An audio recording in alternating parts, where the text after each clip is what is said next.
Hello and welcome to Wingin It. And we are back here again with another tournament game. This one from the Zany Zebrafinch Zoo, which is our Oceania tournament that we have on the way now. So all expansions are going to be included here. And this is a post-commentated game. So we are going to jump here into this one. One of our group games, we are going first. So let's take a look at what we've got in our starting hand. And I got to say, it's not looking too great. At all. No really good wetland options. Does feel like even more so now with the Oceania expansion. Getting that good card draw early is so important. So yeah, we have got a good forest option I think here. In that Peskets Parrot is how I'm going to call it. I'm sure I'll get people correcting me in the comments for my mispronunciation there. But I think that's a pretty good brown power. Nectar seems to be the food to go for. So yeah, in a two-player game, if your opponent here has a nectar, you get yourself one as well. So seems like a pretty decent power, and potentially a good way of getting some extra food and some extra nectar early on. So yeah, we're also looking at this Prothonotary Warbler. Again, really the only wetland bird that I do have in my starting hand. And actually, not a bad option in this scenario because it does hit that first end of roll goal, white and no powers. So we do, of course, have some wetland birds in the tray. We've got the Golden Eagle, Cancro, and Force's Turn. They can all go there. But we are going to commit here to this Prothonotary Warbler. So, like I say, Big Point Bird hits this bonus card. We have gone with Dart Specialist. So, I think this is a pretty good bonus card here with Oceania. You generally want to be playing those high food cost birds, spend lots of nectar, synergize as well with that kind of approach. Yeah, I've already got one here in the Prothonotary Warbler. So, maybe that Golden Eagle in the trade could be something that we look at. But at least for the first few turns, I think we want to get this parrot down. And hopefully we can get a nectar on this first turn. It's always a gamble, I think, here. Because I've got to play it on my first turn, and then I can only use it on my second turn. So if my opponent, who will start with a nectar here, as in every game, if they use that, I'm not going to be able to get anything off this power. So it might sort of shift their strategy a little bit. It might force them into playing something rather than maybe taking food or drawing cards, which sometimes players might do on that first turn. But we will see in the meantime. As I say, we're just going to rush this down. So my opponent did keep 3 birds, so maybe slightly more options for them in their starting hand. You'll see there, but they do have that starting nectar. So I'm definitely hoping here that they either take food or draw cards, or at least don't spend that nectar because it's not the be-all and end-all. I can still just gain 2 food here, get a nectar and a worm and play the Prothonotary Warbler. But just getting that extra nectar early, really helpful. Just as using it as food, but also, of course, with the nectar scoring. So they did go and draw birds, unfortunately. Of course, you can spend nectar when you do that to pick up 2 birds, so that is what they did. And like I said, I think probably at least part of the reason for that would have been because of this parrot I've got here. So we're just going to have to take food. We're not going to get the free nectar at this stage, but I still think getting that first forest bird down, even if you can't use the power, just to be able to get 2 food from the bird feeder, which is what I've been able to do here, and we'll be able to go and get our warbler down. So my opponent, they give food on this next turn, and they do now have a nectar. So I'm definitely thinking about going and grabbing food purely because it would get me that extra nectar. And yeah, I've just seen they've picked up birds, they've just grabbed a nectar. They're probably going to use it. So if there's any time that I'm going to have a chance of getting a nectar in this first round off the parrot, it is going to be now. So yeah, we do go and grab the food. Not necessarily urgently needing it, like I said. Did have the food already to play the Warbler, so I could have just played that, start drawing cards, and see where that took me. But I just think getting that extra nectar here, like I say, just helps a bit with maybe getting some more nectar down in this wetlands when I play the Warbler. Maybe I might keep it just to give a bit of food flexibility. We will see. Now my opponent playing Common Grackle in the grasslands, so definitely caught me by surprise to go with that.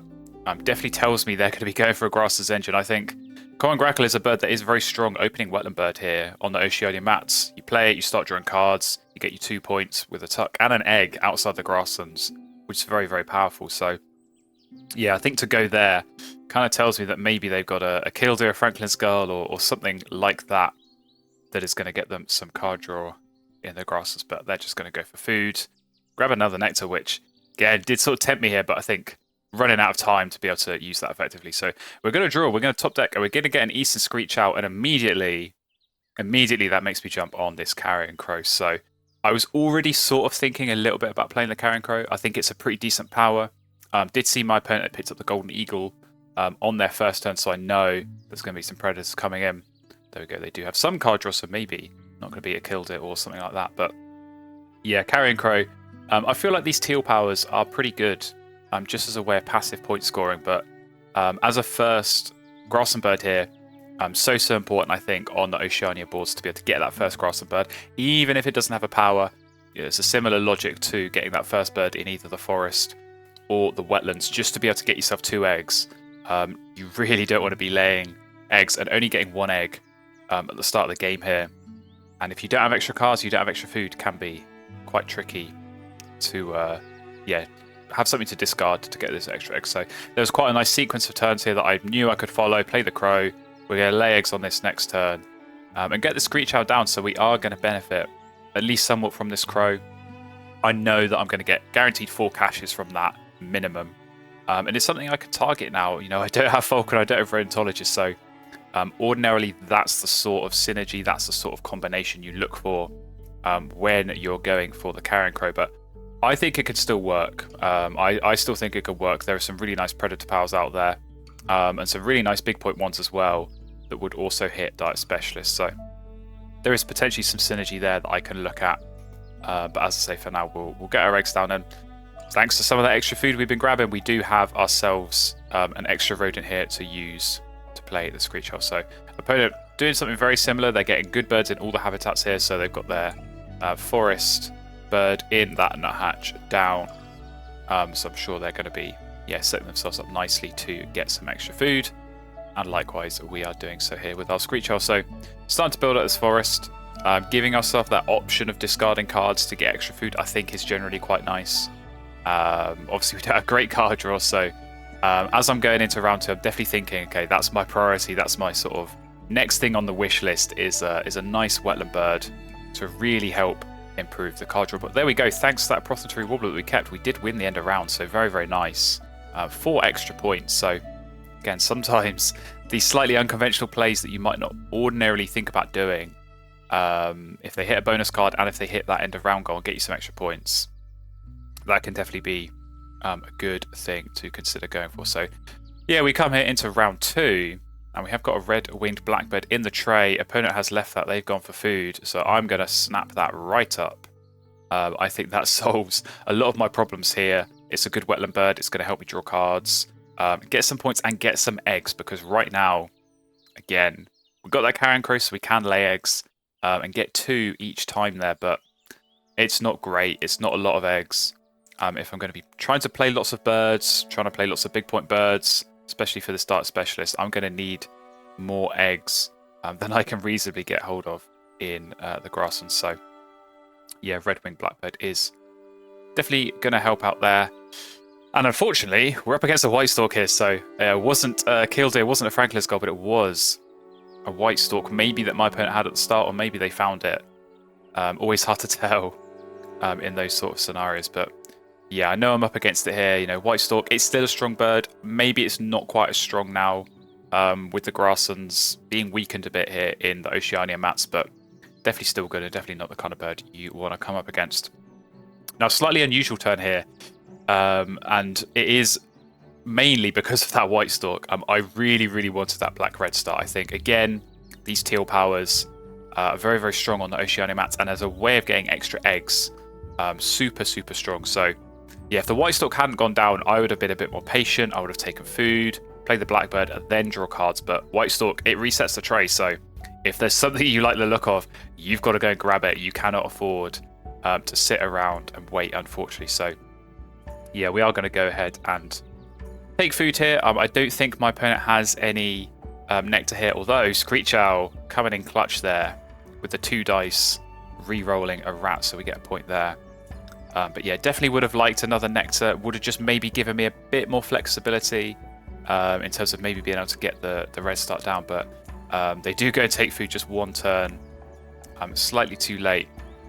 And it is going to tempt me here. And this is where I'm thinking the rest of this round. I'm looking at the end of round goal filled columns and thinking, If I can get the blackbird and the red start down, that'd be so huge. Get myself 2 columns, maybe win it. Maybe it's just a tie, but it's still good points. But more importantly, getting that red start down this round.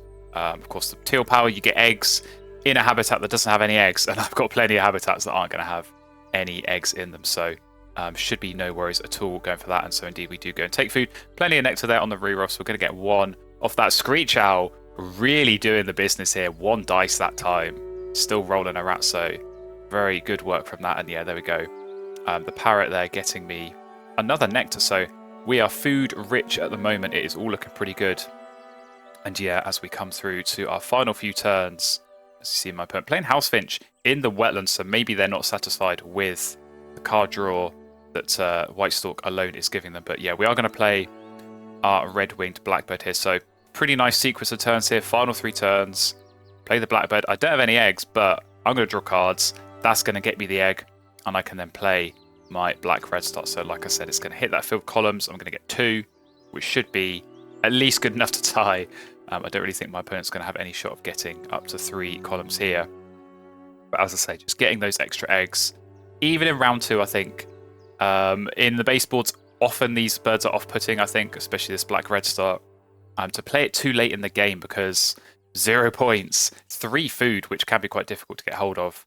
And of course, the fewer rounds you have remaining, the fewer opportunities you get to really utilize that power. But I think these got a big bump up here on the Oceania mats. Not only are eggs harder to get hold of, and so therefore the power becomes more valuable, but food is much more easy to get hold of. So I think that 3 food cost is definitely less off-putting here than it otherwise would have been. So yeah, as I say, pretty easy here. We're going to draw cards. We're going to discard a nectar, so I want to be seeing extra cards. I do actually have some extra nectar, and discarding the nectar here, it does count as spending, so it's going to help perhaps challenge a little bit for the nectar race in the wetlands, but I find that that's very hard to sort of predict and see how that's going to play out as the rest of the game goes on. But yeah, we do grab some extra cards, picking up the Grebe here.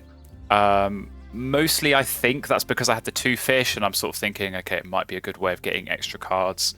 If I'm honest, watching this back, I'm not sure that's a great pickup. So I think at this point, I'd probably rather just be going from the top of the deck, finding big point birds like this hooded warbler. I think that's going to be a nice option. Really, the focus is going to be to try and fill out 1 or more habitats. And when I look at this end of round goals, certainly that last one, getting lots of birds in the forest, big point birds at that are going to help. And yeah, with this red start, you want plenty of habitats filled with birds so you can get as many eggs as possible with the teal powers. So speaking of teal powers, it is time. We got the red start down. Just going to get that 1 cash off the carrion crow, but hey, it's all going to help out doing work alongside that screech owl. And like I say, the red start here, we are going to choose the late in the wetlands, so feels slightly unconventional, but the reason for that is I think every round from now on, the wetlands is not going to be an option because we've got the red-winged blackbird. So if I can keep my options open, pick either the grasslands or the forest in the future rounds, we're going to be looking strong. So yeah, we come here into the next round and we got a very nice looking tray. Great horned owl, exactly the kind of bird I was talking about earlier. A little bit of foreshadowing, but yeah, big point bird that's going to hit. The bonus card is going to help for the carrion crow, and it's going to help build out this forest. So definitely going to jump on that, definitely going to grab that. And the cuckoo as well, I think that could be quite nice here. Again, hitting the bonus card, going in the forest, but also pink powers. When I can see my opponent very clearly, they want to go grasslands. This is just a case of remembering as well what they've got. They did pick up that golden eagle way back when, and when some rodents appear in the feeder, and they might go and look at taking some of those. I'm definitely thinking, okay, they're going to try and place some grassland birds here. With the end of round goal as well, they want to lay some eggs. So if I can try and get a pink power down, like this cuckoo, then I think that could be very nice. And with the red start, we've got plenty of egg space there. Star nest definitely coming in handy. So yeah, we've got some options here. Like I say, got a rodent still there in the feeder. And with my opponent just having taken food, there is a chance maybe they did grab a nectar. So hopefully I'll go and check that before we do commit and take food here. But this is definitely a bit of a thinking point for me here is, do I stick with what I've got? Do I try and get this pink power down, try and get some extra eggs? Do I play this Great Crested Grebe that I talked about picking up in the last round. Keep drawing cards. Keep seeing what else maybe I can get from the deck. Because I think at this point, if I'm going to play it, it's got to be now or never. And the decision is that it's not going to go down. So like I say, I think that makes sense to get rid of that. Just realistically thinking about the rest of the game, you know, I've already got some good birds. I want to play those. Going to be taking food quite a bit probably. Might have to lay eggs for this end of round. We'll kind of wait and see how that evolves. But yeah, the number of times I think I would get to use that grebe, not a whole lot, considering it's 2 food for 3 points as well. So yeah, we do go ahead and get our food. We did get a nectar, so my opponent there did have one. And we're going to be able to go and get the yellow-billed cuckoo down. So we're going to save our nectar. Primarily there, that's because we still got this great horned owl. I want to get that down if possible. Get my 4 birds in the forest. Get some extra eggs flowing there from the red star. And of course, the cash from the carrion crow. And just naturally, I think with pink powers, you want to get them down as soon as possible. And hopefully get some benefit from that. But yeah, with my opponent playing some birds in the forest, maybe they're going to spend some turns taking food. I mean, there's still all those rodents. There's a nectar there as well. They might still have the golden eagle on their wish list of birds to play. But if that's the case, I think we can pretty easily draw cards here. That'll get us the egg that we need. Maybe even think about laying eggs because, you know, if we're looking at egg space here, I actually have the upper hand in terms of egg spaces in the grasses. So yeah, they do go and grab their rodents for their nectar. So I'm definitely, like I say, trying to work out what they're going to play. Golden eagle doesn't have a lot of space, so there is potential here. I think there is potential for me to have laid eggs and really push for this end around, but yeah, I think going for the drawing cards option here, just give me more options. This is definitely the point of the game where you're coming into the end of round 3, you're sort of approaching that final round. You've really got to work out, you know, what's the end game? What is my final round going to look like? And with only 2 good birds to be playing, the horned owl and the warbler, there's not a whole lot else to be doing, so we are going to gamble from the deck. We're not really going to find great stuff. Do pick the wood swallow. That power, you get to lay eggs on each bird in that habitat, so it's maybe a way of doing something for the end around, but also maybe just a way of getting some points in that final round, playing that, maybe lay eggs a couple of times, but yeah, try and keep my options open here, but for sure, like I say, I think being able to get this great horned owl down this round is going to be very, very nice indeed. So there's the golden eagle. We've been talking about it for about 2 or 3 rounds here. It does finally go down, and with my opponent having no eggs in the grasslands, this is a pivotal point for me because I knew, okay, if they're going to hit this end around, they have to lay eggs, and that means they're going to give me one. Guaranteed I can get it from the cuckoo, put it on the red star. So that was a nice relief.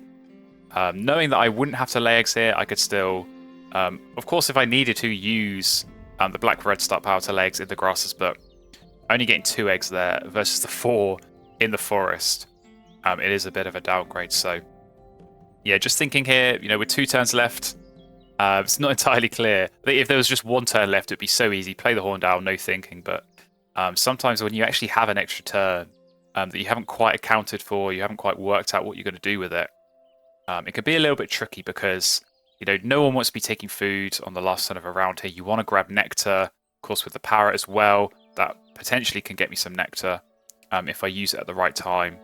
So I want to maximize those turns in the forest. I want to maximize the amount of nectar I'm taking. So generally, with that extra turn at the end of a round, I'm not really thinking too hard here about trying to take food. And yeah, I'm just sort of assessing my opponent's board state. I'm sort of looking at them and thinking, okay, if they laid eggs twice, would they be able to fill up? How many would they get down? I'm still thinking maybe I could just play this wood swallow and lay eggs. Is it worth doing that to push and tie the end of round?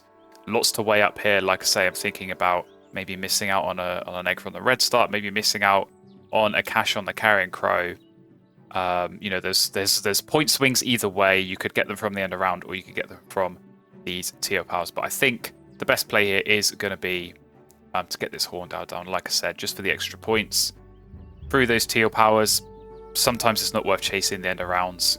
I think this will set me up better to go into that final end of round, like I say, with the birds in the forest than try to chase this one with eggs in the grasses that, yeah, we're maybe not quite looking so good at. So horned owl has gone down. We've still got to work out what we're going to do with our last turn. There is still part of me thinking maybe I could lay eggs. My opponent giving me one freebie here, so we know, as I said, we can qualify. But if I do lay eggs here, you know, I can pressurize them into forcing them to lay eggs again, because I can lay eggs and get 4. Maybe they would have to lay eggs again and really challenge. But with the Great Blue Heron in the tray, that was one that definitely appealed to me as an option going into that last round.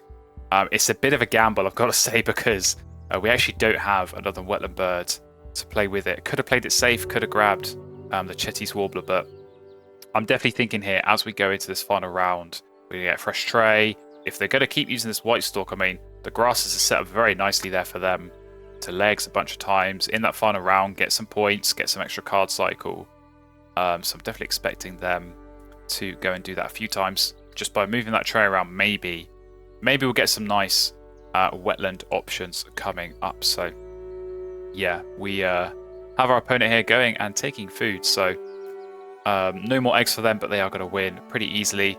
And we get our teal powers, so 4 eggs off the red start, super nice. And now 2 off the carrion crow, also very, very nice. So at the cost of the end of round, but we're looking strong here. This is going definitely better than I expected, I think, at the start of the game. It felt like quite an uncertain position.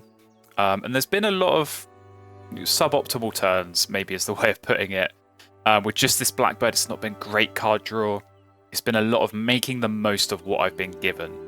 And sort of trying to maximize off those turns when I am drawing to pick up good stuff in the tray. So speaking of the tray, it looks terrible. There's no wetland bird, so that means I'm going to go and take food. My opponent just did the same. They've got their nectar.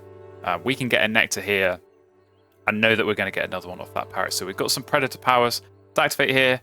Greyhound Owl is going to hit. Screech Out, unfortunately not, but I think it did its job earlier, getting those 2 rodents. So yeah, now we've got a bunch of food. We've got a couple of worms, so I know I could use that on the hooded warbler. And then we have 2 fish and 2 nectar, which is quite open, I think, here. Obviously, we can use a fish and a nectar on the Great Blue Heron.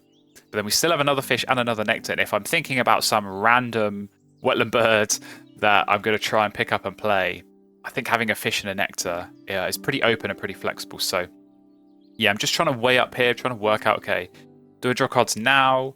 Do I play the warbler and just put it off, thinking about that chance of the white stalk tray reset maybe giving me something good? And yeah, just really trying to work out with these remaining turns what I'm going to do. So we are going to draw. I'm going to find Spotted Owl, which, to be honest, is probably better there than the hooded warbler. The cost, of course, is that it is going to use both of my nectar, so maybe costing a little bit of flexibility here. So other one that we get here is the Great Flamingo, a little bit too expensive. Of course, I could take food again, but I really want to be playing birds. I really want to be trying to maximize the number of points I can get there. I'm also thinking here about, do I throw a nectar? Do I throw an egg here to look at the extra card? Or is it not worth it? And if I want to see more cards, maybe I just draw cards again next turn and see what comes up. So lots and lots of options here. Very, very difficult decisions, I think. It all felt like it was going well, but I did sort of allude to this in round 3, not really having a clear end game. It can make things tricky. Sometimes you can come into the final round, you've got 2 or 3 big point birds, you want to play them, maybe legs once, maybe take food once to get the food to play those. It can be very smooth sailing, it can be very straightforward. Sometimes you find yourself in these positions here where you're not quite sure, you're sort of feeling a little bit uncertainty about whether you should be drawing again, whether you should be gambling from the deck, because who knows what could come up. Could be something absolutely terrible that you're then going to be stuck with and you can't even turn it into additional resources. So yeah, definitely did have a good old think here, and in the end we decide not to discard the egg. We get rid of the flamingo, and yeah, I'm really just sort of gambling here because I know if the right wetland bird comes up, I could just pick it up, get the tuck of the egg on the black bird for 2 points, 2 turns left, I can play Spotted Owl, I can do double play. Really, really do want to get this Spotted Owl down if I can, get another bonus card. If it has to be the hooded warbler, it's not the end of the world. But certainly one of them is going down. Hits that end of round goal. Filling up that habitat should put us in a strong position. And again, with this red start, I want a full habitat there. I want to be getting my 5 eggs. I'm really, really maximizing off of that. So yeah, during that turn, I was sort of looking at my opponent a little bit as well. Did notice, actually, they had no cards. So maybe they were going to draw cards. Maybe reset the tray if they were going to lay eggs and use the white stalk. Definitely an element of sort of trying to work out maybe what your opponent's going to do. Because, like I say, if I can sort of infer a little bit from them, maybe they want to be laying eggs and just running that engine. They did have lots of egg space on the Grackle as well. So there was absolutely nothing stopping them here from just laying eggs 3 times. Trying to run that grasslands, like I say, and score points off that. So, yeah, they do have enough space, I think, to be doing that for at least a couple of turns. But we are just going to sit with bated breath. And there we go. They do use the white stalk. They do reset the tray. And we get some slightly unconventional, but maybe useful options here in the buzzard. And now North Island brown kiwi popping up as well. So, yeah, this is again the point where the calculation comes in, and I'm sort of starting to think that, okay, maybe I don't even do the double play in the wetlands. Maybe play this kiwi, because very, very strong power. You get to discard a bonus card and then draw 4. The downside, of course, being that right now, actually, the only bonus card I've got is really, really good. I'm maxing it out. But there is potential if I play the Spotted Owl first. Maybe Kiwi could be an option if the bonus card isn't very good. So yeah, I'm going to go ahead and grab both of those. We can get rid of the Warbler. I know I'm pretty safe in playing the Owl. And yeah, I've given myself 2 options here. I could do that player just described, play the Owl. If the bonus card isn't good, we can play the Kiwi, do a discard. I know my Dark Specialist is done. I know I filled up in the forest. And that is going to set me off in a good position. But equally, could still do this double play and just play the buzzard as it is. We are going to have to spare fish and spare worms, so we can use that to force that down. It's going to help for 2 things. It's going to help clear the forest. I'm going to get more eggs off this red start. Playing the Kiwi on its own doesn't quite do that. But it's also going to help with the Carrion Crow, because it does count as a predator even if I don't use that power. It is going to count towards that and get an extra cash. So there is something maybe to consider there. But as I say, I think the first thing we're going to do is to go ahead, get this Spotted Owl down and see what the bonus card is, because that is always going to be a nice little bit of information to take on board. And like I say, maybe it will tell me what the right move is going to be on the final turn. So Spotted Owl is going to go down. We can clear out some of these egg spaces in the forest, and we get a pretty nice bonus card in Bird Bander, which the common buzzard does very fortunately hit. So yeah, that sort of made my mind up. I know I can do this double play in the wetlands. It's going to get big points. It's going to help with both my teal powers and now score 4 points from that bonus card. So that feels like the safer play to me. Kiwi is an option, but just the way this is played out with the egg space, if I play Kiwi, I actually wouldn't be able to use the red star power at all. So you're missing out on a lot of potential points there.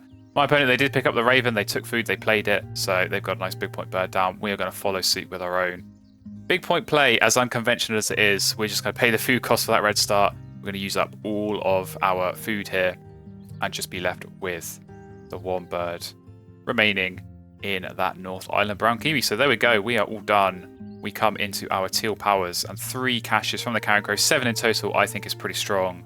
But even better for me, this game has been that red start. 5 eggs in the final round. Very, very nice. And we do win that end of round as well. So pretty strong showing there. My opponent here has the yellow power, but they don't have any extra food, so they're not going to be able to use that.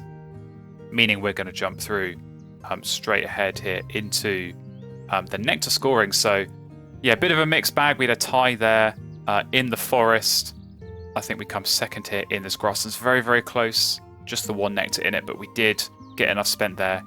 In the wetlands, very, very close again. So even Stevens there in the nectar, and we come here into the final score. So like I say, a bit of an unconventional game. We didn't have great card draw, but I think we managed to find some good stuff and certainly good bonus cards. 10 points there. Very, very nice. End of round goals, we performed strong. And yeah, not loads of eggs, but actually came ahead of my opponent there, which was a bit of a surprise. Quite a few caches, some tuck cards as well, thanks to the Blackbird. And as I said, we do win the nectar, which is going to get us the win there. 111 points for us and 87 for our opponent. So yeah, very fun game. I found that one definitely challenging, especially with the start and sort of the way the board was developing, the way the game was evolving. A lot of uncertainty in terms of which direction I take it, but this definitely felt like one of those games where I was just making the most of what I was given, making the most of what was coming up from the deck or maybe appearing in the tray, and trying to find good synergies between the bonus cards, between the end of rounds, but really, as I say, maximizing off these teal powers. I think Black-Red Start in particular is such a strong power here, got me so many eggs, and even that Karen Crow, 7 caches, definitely came in handy. So there we go. Hopefully you enjoyed that game. Thank you very much for watching. If you do want to see more games from this tournament, this has sent us through into the knockout stages, so there's going to be plenty more, hopefully plenty more at least, games coming your way. Yeah, if you want to see those, do stick around, do hit subscribe, and I will see you in another game very, very soon.